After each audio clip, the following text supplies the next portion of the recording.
You've heard her, our guest tonight, as our wonderful supervisor, and she just was such a great asset to our community and still looking as beautiful as ever.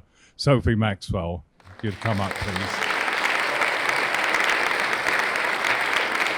And to interview Sophie this evening is the man who put the goat into Goat Hill. Goat Hill Phil, Philip DeAndrade. It was announced as November 2nd. I thought, the Day of the Dead? This is odd. We're going to be competing with the mission. Then I realized it was All Souls Day in the Catholic Church in which I was raised. And we're going to talk about some old souls that were so important to Sophie and I growing up in this neighborhood. However, I think they should have been honored yesterday, which was All Saints' Day, because I'm quite sure they never spent a day in purgatory. And I believe on November 14th, all the Carmelite saints are honored. And so November is a big day for honoring saints. And so here we are. And we're going to start by honoring Enola and Ruth. And we're going to see a bit of a video from the very first Potrero Hill History Night in the year 2000. So let's see what's happening. First off, I'd like to ask Enola where you lived when you first came here, or where you lived and raised your family, including the candidate over here. Well, my youngest daughter was born on the hill in 1950. Oh my God.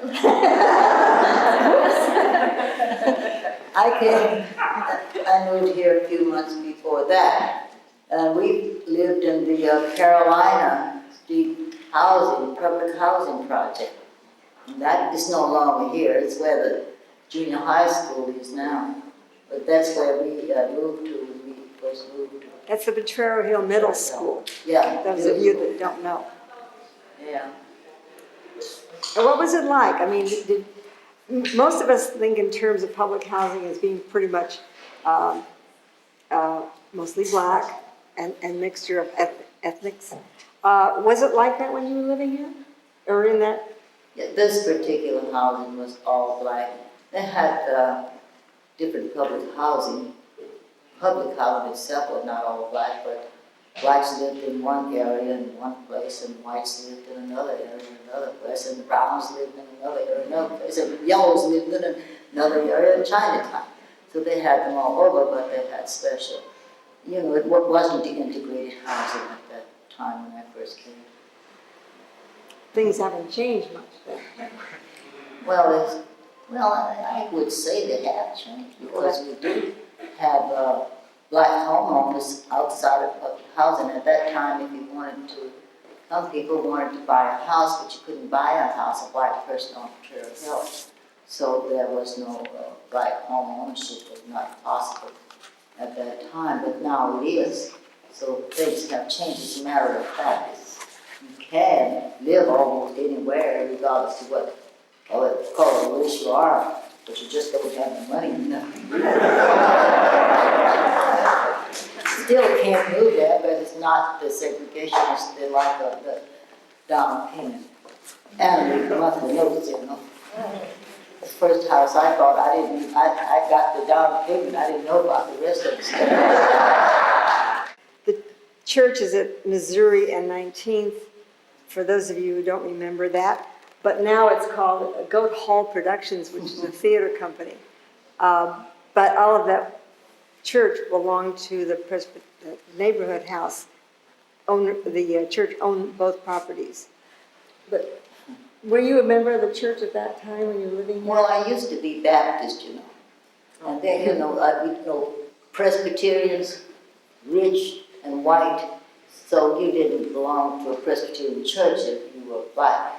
But if you were young children, my children, they're the first ones who went there, you know. I didn't want to mess up, because I knew that when, normally when white people go in, white people go out, and I didn't want to run any white people away with the money, because I didn't have any money to support the church with, so I wanted to keep them there, because they usually accept children.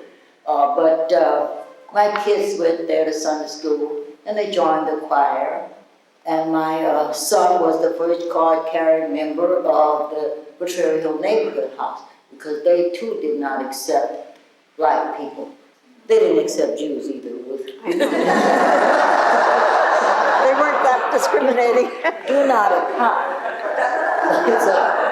But my kids started going there, and I found Third Baptist Church to be further and further away, and waited on the bus, and the ministers kept coming down, inviting me to join. And then we started visiting the special programs that they had with the children, my mother and I.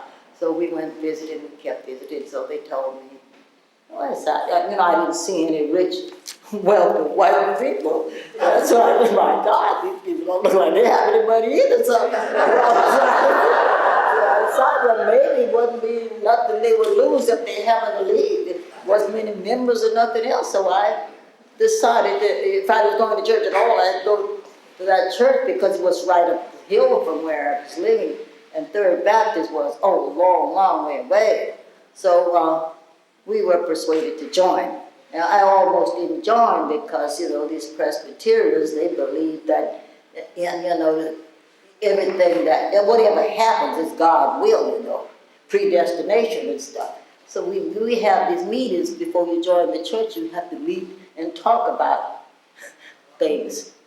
So when we got to that predestination, the man told me that the way it was is the way God. I said, oh no, I don't join this church. Because I just didn't believe that the way things are is the way God meant it to be. So I almost didn't join, but he convinced me that it would be all right if I didn't have to believe that.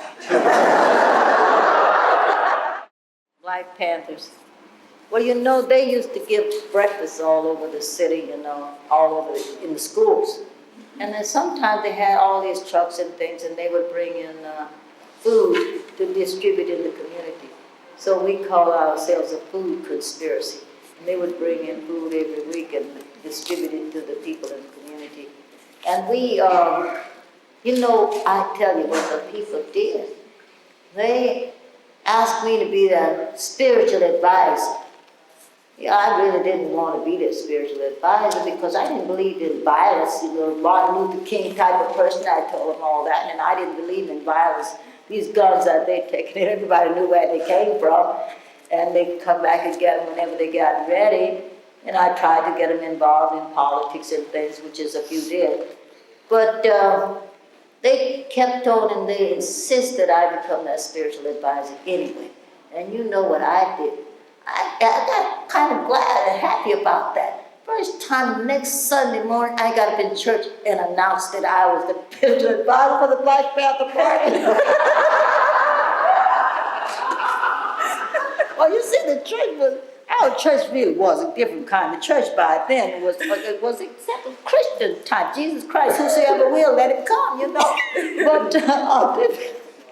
But every time I went outside to speak, outside in suburban churches, asked me about the Black Panther Party. So I didn't know what to say. So I said, well, I tell you, if the Black Panthers are guilty of all of the things they're being accused of, they must be in the pay of the FBI. Now, I didn't know that was the truth. But I found out that was the truth. They had most of the violence and all the mess that was kept up, the FBI was pushing it. But people will change. That's why it's so great to be free and to love everybody and accept everybody, because people do change. You got it, who will and who won't.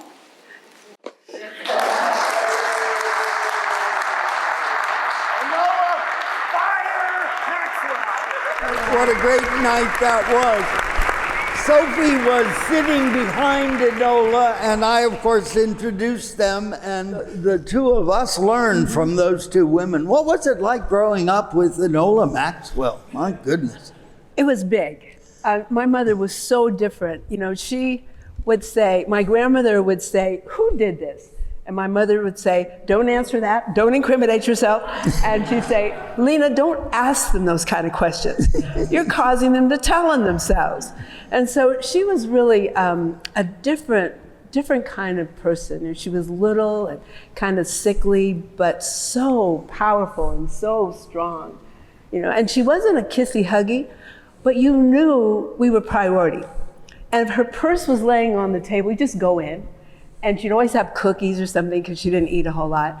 And so she was just that kind of person, very, very different kind of, and really brilliant, very smart. Smart, and her clothes, her presence. I mean, Well, you know, I mean, the style is obvious, isn't it? And always the hat. And didn't you say something about the? Well, it was the hat because, you know, like I said, she was never a very strong person. And so one of her weak spots was her head. You know, she'd get a head cold. So she'd always wear hats. I'm just lazy and I don't comb my hair. But my mother, that's why she wore a hat.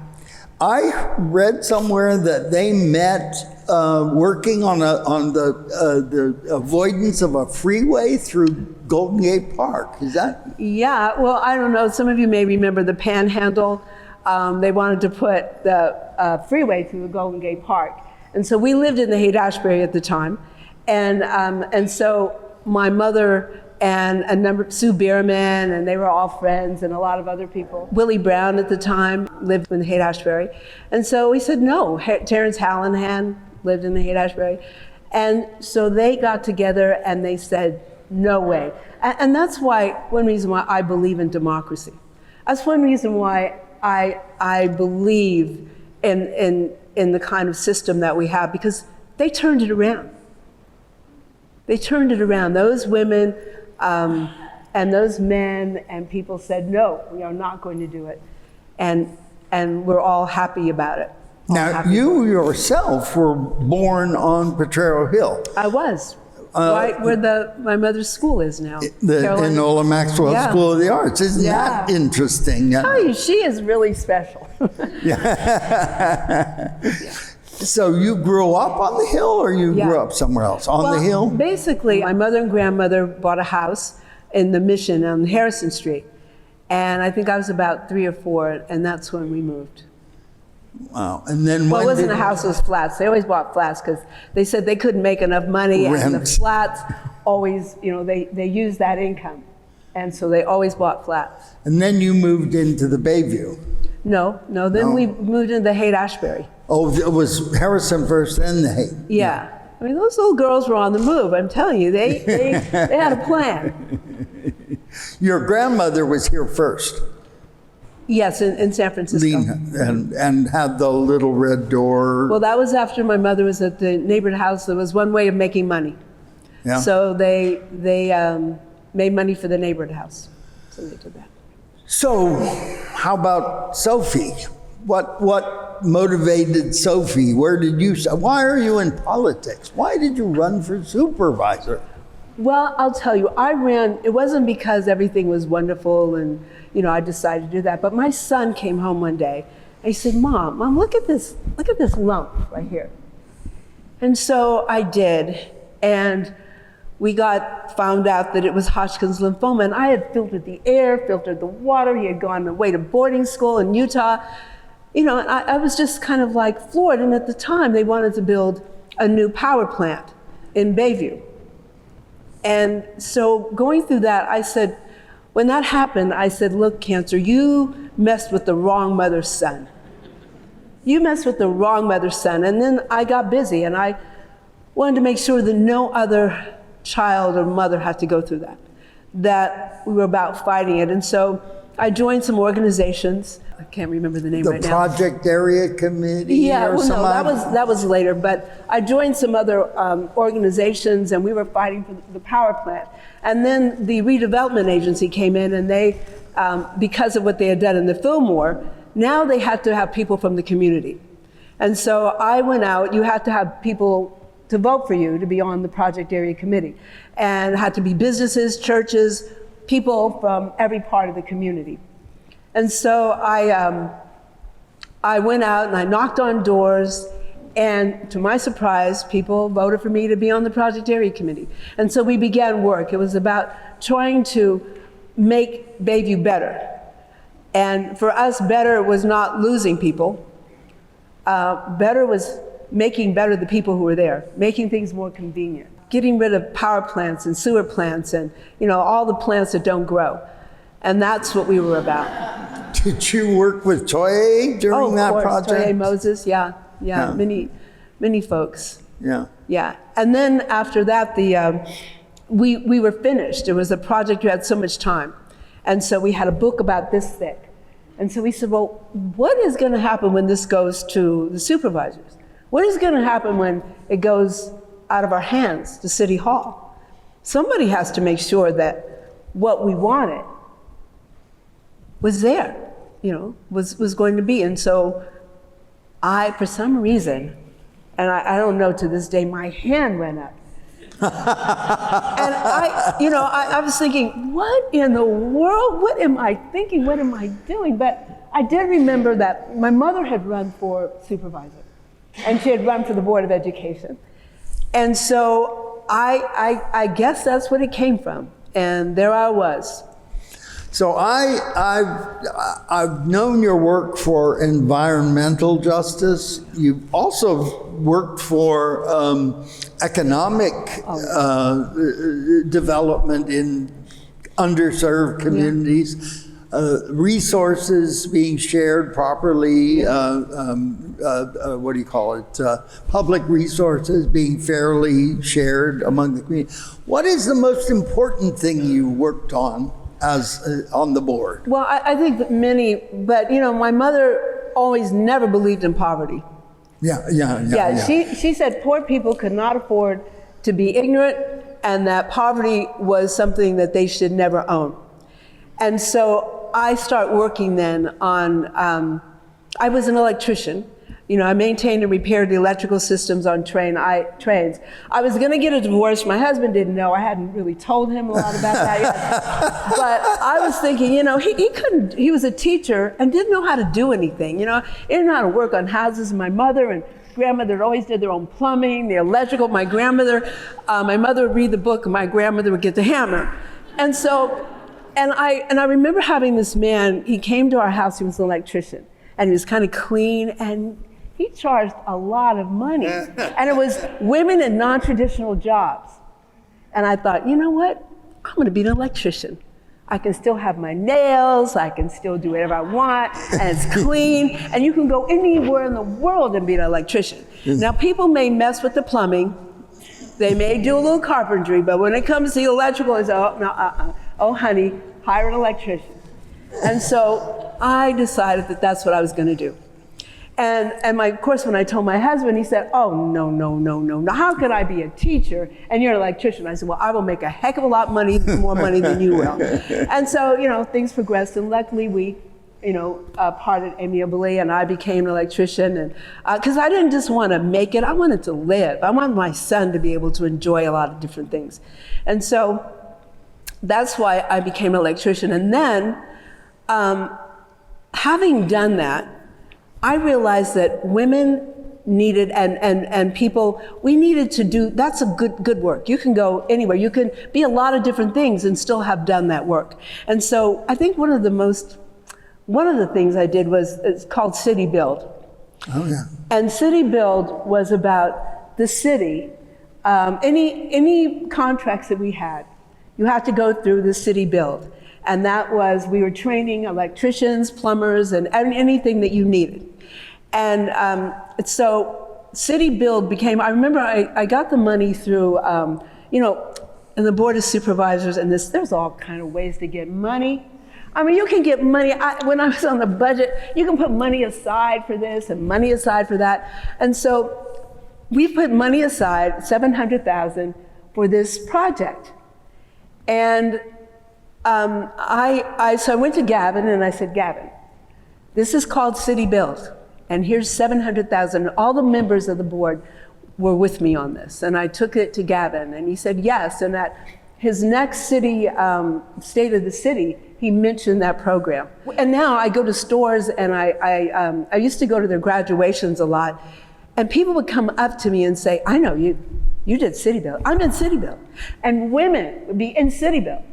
And so I think for me, that's one of them. But also, I have to say, closing those plants, closing both those power plants, when they said, no city San Francisco's size has to have in-city generation. But Potrero Hill, Dick Millett, I don't know whether any of you remember Dick Millett and Joe Boss. I do. John Castro. I mean, those men, they were with me. I mean, it was lockstep. And what was so amazing about Potrero Hill is that they said, close Bayview first. They said, close Bayview first. And Potrero Hill was really always my ace in the hole, because those people were always there and always cared. And so I think closing those power plants, when they said it could not be done, closing those power plants, and that's why members of the board were so special to me, because they were with me. I mean, not all of them, because I mean, it was close votes. It was always 5-6. Always 5-6. And my sixth vote, and was Aaron Peskin. Aaron was always, not because he was so on it all the time, it's just because, you know, I had to knock him around a little bit and slap him upside the head a bit. And so, but Aaron, you've got to look, we have the highest rates of asthma and cancer. Something has got to be done. And you would think all these liberals and progressives would of course said yes, but no, it wasn't that way. And so I think with that, that was also, that was extremely important. And I have to say that in my race, there were like, in the very beginning, like 6 black women, I think, running. And Willie Brown called me and he said, you know, I don't know, you know, I'm just gonna, I know this is gonna be rough and you're probably not gonna win, but, you know, because all of you are. And I said, no. I said, I've got Potrero Hill. I've got Potrero Hill. They go to the polls. I said, now, you know, my mother has a name. And my cousin is a doctor in Florida or somewhere. And he said, Sophie, what are you going to do with your mother's name? And I said, well, Gordon, she's not dead yet. And he said, yes, but that name means something. It means integrity. It means something to people. What are you going to do with that?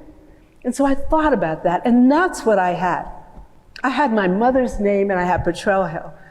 And so that's why I was able to beat out the mayor's person and the very, very left people. It was me and Potrero Hill. You remind me of so many things.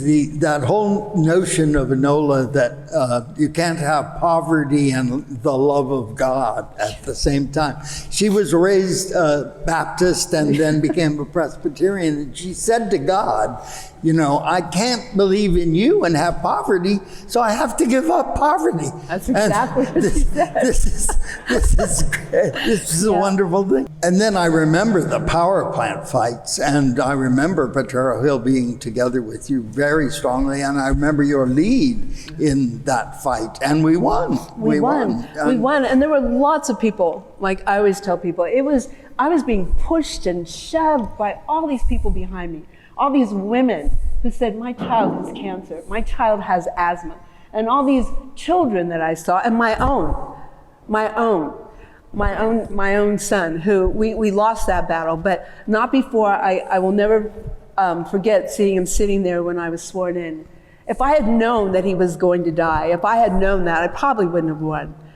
But I felt that he would, you know, that he would, and so. That is what I remember. And I'll tell you, I would have been for sale. If somebody had said, look, we got the cure, give us this and we'll give you that, I would have been for sale. But other than that, since that wasn't the case, there was nothing anybody could give me. Nothing whatsoever. Because there was more to it than that. It was the love and it was community and it was about what it meant.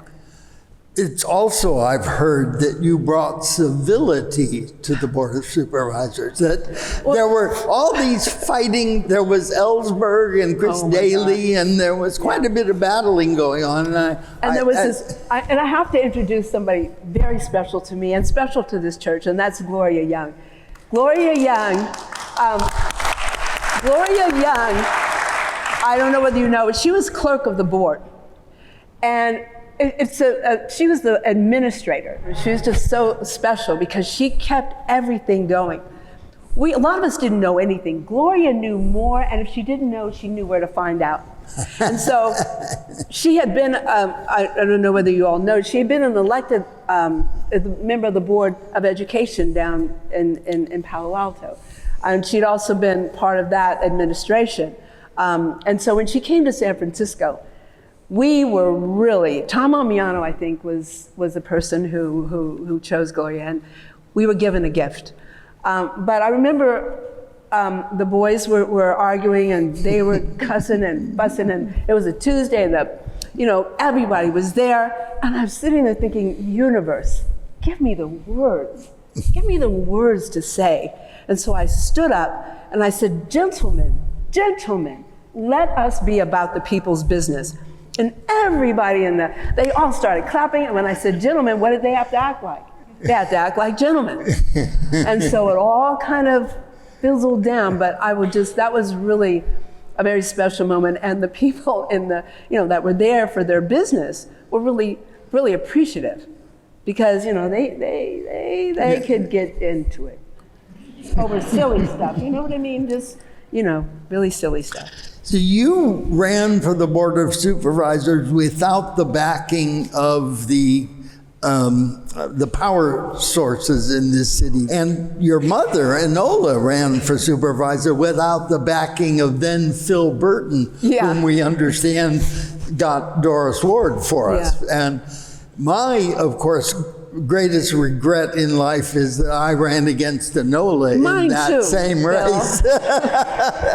and she, of course, invited me to join her, and my ego, I'm going to tolerate that. But we neither of us knew, I think, how power worked in those days in the city. Your mother was an activist, not a politician, and you've added a little bit of politician to that strength of activism because you can get things done. You got some things done, and that's... I think, too, I always reminded myself when people would say politician, public servant. I reminded myself that I was a public servant first. And that keeps you grounded. And also being in love with people. Because my mother used to say this, and it's so ignorant people are the hardest people to deal with. The more ignorant they are, the worse off they are. And harder to, because it's always this, you go to the left, you should have gone right, you go. So love made me be able to tolerate all the things that were happening. Because love was a shield. And when you're in love, I used to see, men would be dragging, or men or women would be dragging one another up and down the street. Well, why does she let him do that? But I love him. So I decided if I fell in love, then that way I could tolerate more. Because, when you're in love, you don't see a lot of things that people are. And so it made it easier for me. And no matter, people would be horrible. There was this one guy, Francisco da Costa. Oh my God, that man was toxic. However, I would see him and I'd say, hi, Francisco, and keep right on going. Hi, so-and-so, and keep right on going. Because love. And I didn't have to talk. And then, they tried to recall me 2 or 3 times. I was going to ask you about that. Yeah, they tried to do, and it was so silly because it was right after the election. And you think, well, why didn't they just get enough people? And it was because of, one particular issue. It may have been the sewer plant. It may have been the, the Hunters Point shipyard. The housing and that. And so I never had to mount a campaign. I never had to do anything because I was with the people. And the people took care of that. They took care of it. I didn't have to do a whole lot. They'd be at Safeway, they'd be at whatever else. But I find that when you are with the people, and I believe in collective leadership, which means whoever has the ball at the time is the leader. And if that's Dick Millett, then I give Dick Millett what he needs as a supervisor to get things done. And so when you do that, and you say me, we, and us together, people want to make sure you're there. Because they know when you're there, they're there. And they put you there And they for put me 10 there, years. yeah. They Right. elected you and re-elected you and one more time. Yeah. So I think it worked out for all of us because it was something that we did together. It was never me. It was always us. Have things changed for African Americans in this community, in this city? Well, you asked my mother that. What did she say?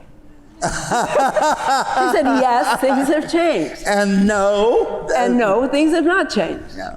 But I think we have to understand that racism is about a system. It's a tool used in the toolbox. And so is it going to go away? No, because the power of B, they need that. They need to keep, because people are so ignorant. And I'm just going to say this. This is an Enola Maxwell, okay? And you've heard Enola Maxwell say this, so I'm just going to say. She said, white people are so ignorant. If they weren't so ignorant, things would be different because they can be used. And you use to think that we are going to take something instead of give something. And so it can always be used. It's a tool that's really amazing tool. I'm telling you, it's lasted all this time. But I went to Scotland a couple of months ago. And I'll tell you, I would go back to Scotland. It was so different. It was so different than I ever thought. I mean, I'm in this store, it was like a Safeway.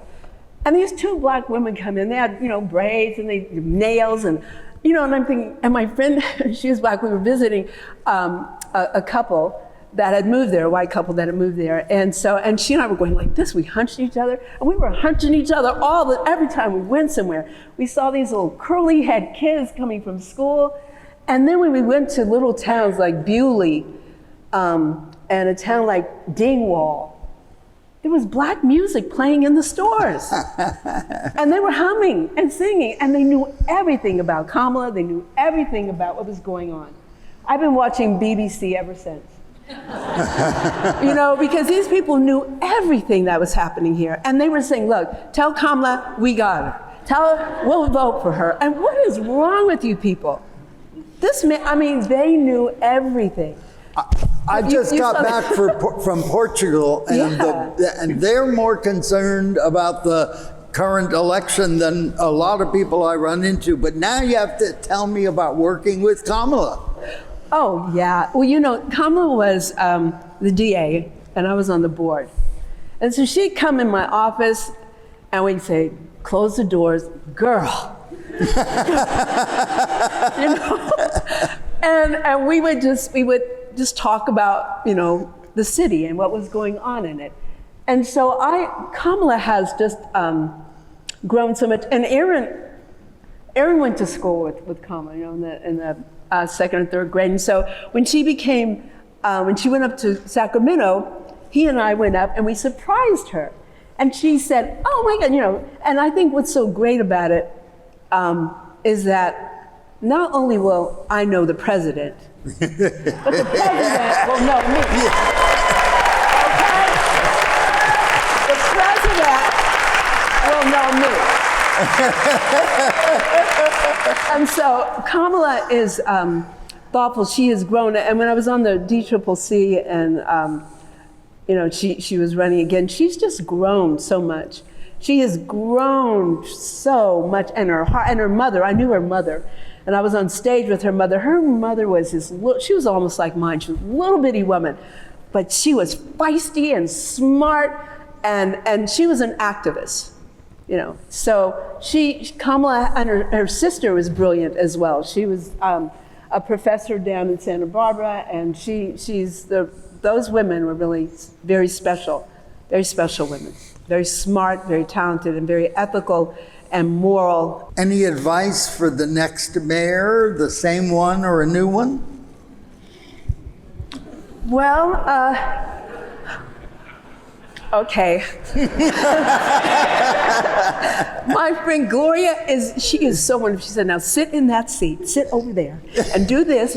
But so I'm going to go with her on this. I think San Francisco is a very special city. And I have faith that we will not be bought that nobody and their mother believes that if you're going to the hospital, you're on deathbed, San Francisco's going through all this stuff, that you're going to get somebody that's never operated, that you're going to get a lawyer who's never won a case. I think San Francisco's Siskins are going to, you guys got that, right? Anyway, so I think San Francisco's are going to read through that and realize that we need somebody who is really, truly San Francisco and puts community, puts neighborhoods, puts us first, and realizes that you build middle class. You don't just import it. And that means if you're building middle class, you have pathways. You figure out ways that people can go from one end to the other. I mean, all of us would have liked to have lived in Forest Hill at some point. I thought, oh, well, if I make enough money and oh, come on. This is not the way. I have a young woman who grew up in Bayview and went to school in Bayview, and then she went off to school and came back, went to Hastings, became a lawyer, has a job in the city, and we were out looking for apartments, and she said, I might have to move to Oakland. That's our middle class. That's our young middle class. One of our candidates who's running understands that and wants that to happen. But I would just tell you, if my candidate doesn't win, then I don't want any of those horrible men. We might as well go back to what we had, because at least we know the devil. What is it about anyway, somebody that you know.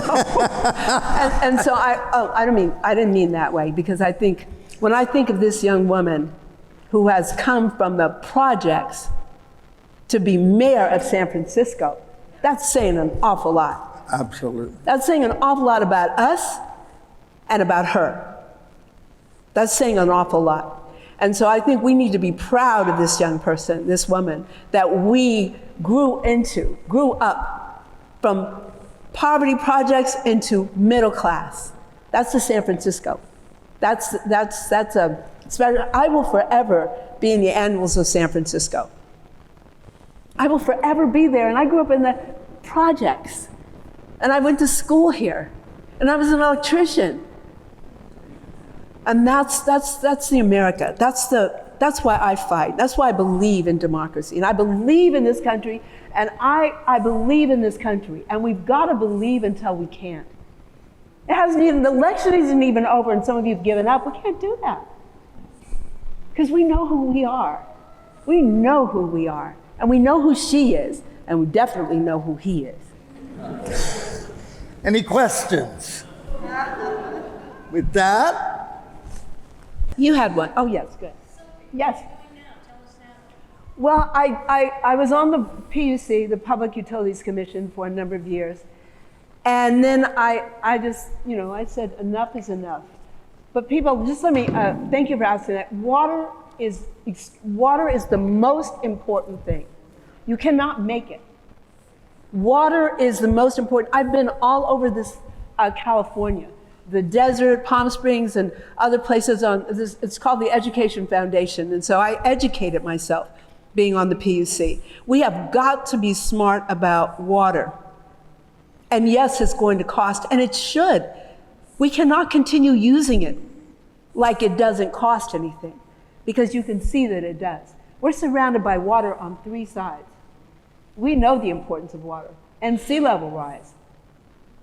And so I just want to encourage everybody to think about water. Think about not only when you turn on the tap, but think about, we just got, what is that, the Silicon Valley, the chips? Anyway, that we just got something from Washington. They use a lot of water. It uses a lot of water. And so you've got to think about those things. Think about what the industries that we have, what they use, how they can change. Those are things that are extremely important. I have a little great-grand brat. He's so cute. He's like 22 months. He is the cutest little thing. And I think, what is your job going to be? Your job is going to be getting water, making sure the air is clean. I'm doing what we have done. That's what our kids are going to be. Our children are going to be doing. They won't have a choice. So we have got to think about the resources that we have. how do we, the budget in this city, we're over budget, right? I don't know that. Look, don't worry. You know, I'll tell you, all this stuff about budgets and money, come on. You sell the Bank of America a couple of times and you got it. These buildings, I mean, yes, there is money, you have to be careful, and people have left, but we're one of the wealthiest cities in the country, in the world, probably. I mean, other than some of those. Saudi Arabia or whatever. Hello, but I would, yeah. And trying to get the PGA. Are you aware of what, anyway. So those things are, yeah, I mean, we are a wealthy city. And things go up and down, and they do. They go up and they go down, and they go up and they go down. And so I would not be all that excited about a couple $1 million, $200-300 million. You sell a bank, you know, you sell something and that's a business is 200 or 300 million, and the taxes on that. Oh, and watch that Proposition M too. I mean, because they want to change the taxes, and there's a reason, you know. Oh, some of you are probably restaurant owners.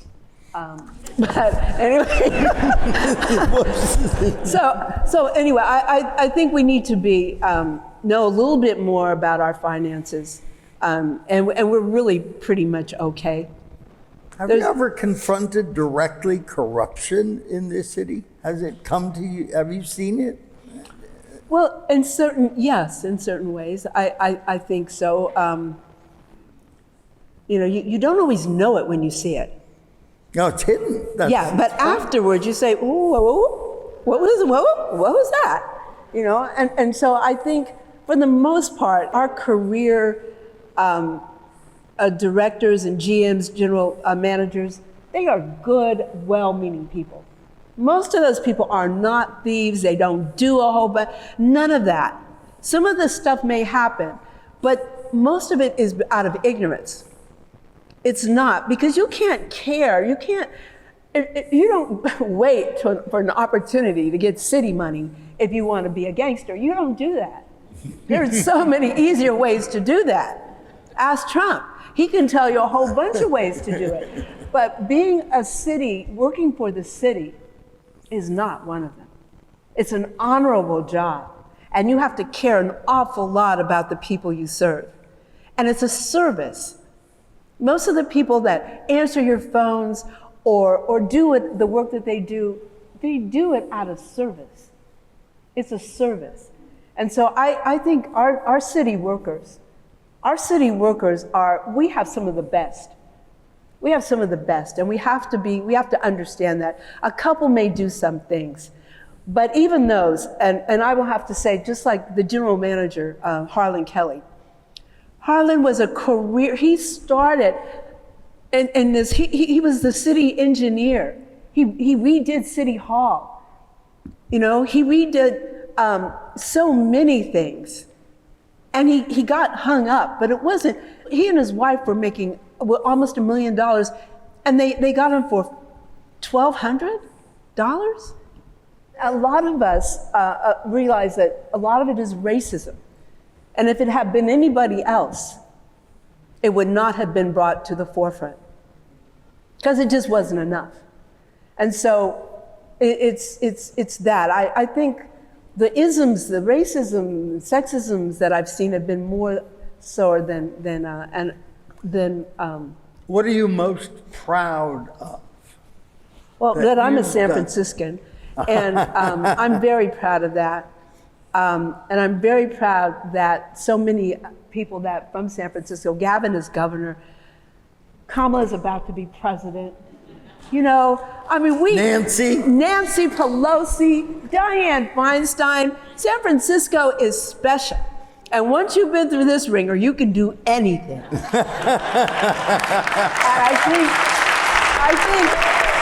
I think that's what we've seen. I am very proud of our values. I'm proud of our values and what we believe in. I'm proud that some creep had to come and put Proposition E, which says police can chase people. There was a reason why we said we didn't want police chases in San Francisco. There was a reason why we have commissions in San Francisco. Watch Proposition D, because they want to get rid of commissions. And then if you read the two bottom sentences, it says the mayor will have full authority to hire and fire the police chief. Right now, it goes to the commission. Be careful of that. Be careful, read. Anytime you get 300, and if you don't understand, just vote no, that's what people do. But 300 pages is really a lot for people to have to go through. But people, you gotta kind of read it. You gotta read it or look at pissed off voters, they do pretty well. You sometimes wonder why we have a legislature if this stuff has to come down to the... Because we do initiatives. A lot of states don't do propositions. They don't do it at the ballot. And with these propositions, they may or may not be legal. So even though you pass it, it may take years for you to find out it wasn't legal in the first place. You know, and I learned that because I was a vice president of League of Women Voters.